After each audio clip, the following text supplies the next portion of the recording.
The pin machine hip thrust trains the glutes, more specifically the glute max in its shortened position. To set up, there are two adjustments to make on the machine. First, adjust the distance of the backrest. We want to set it at a distance that allows for our knees to reach 90 degrees at the top of the rep. Perform a test rep to gauge the correct distance. Additionally, you can adjust how far away your feet are from your body to affect this. Secondly, we want to adjust the height of the seat. Set the seat to a height that allows you to rest the bottom of your shoulder blades against the backrest. Strap the belt over the bony parts of your hips and pelvis, avoiding your bladder.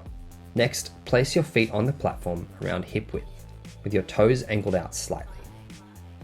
Set the bottom of your shoulder blades against the backrest, with your upper arms bracing against the bench. Next, tuck your chin and look forward. And lastly, stack your ribs over your pelvis by crunching slightly.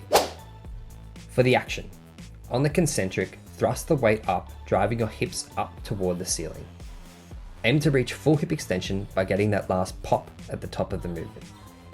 For the eccentric, lower the weight with control, braking at the hips, and allowing your torso to follow. Stop when your knees begin to travel backwards.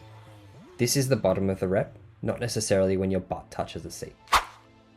For proper alignment, keep your chin tucked and ribs stacked over your pelvis by crunching slightly. This will prevent you from hyperextending at the spine and feeling it in your lower back. Avoid flaring the ribs and arching the spine by allowing your torso to follow your hips on the way down. Lastly, avoid rocking your knees back and forth excessively, as this will shift the focus away from the glutes and onto the quads and hamstrings. Aim to keep your knees around 90 degrees with a bit of leeway.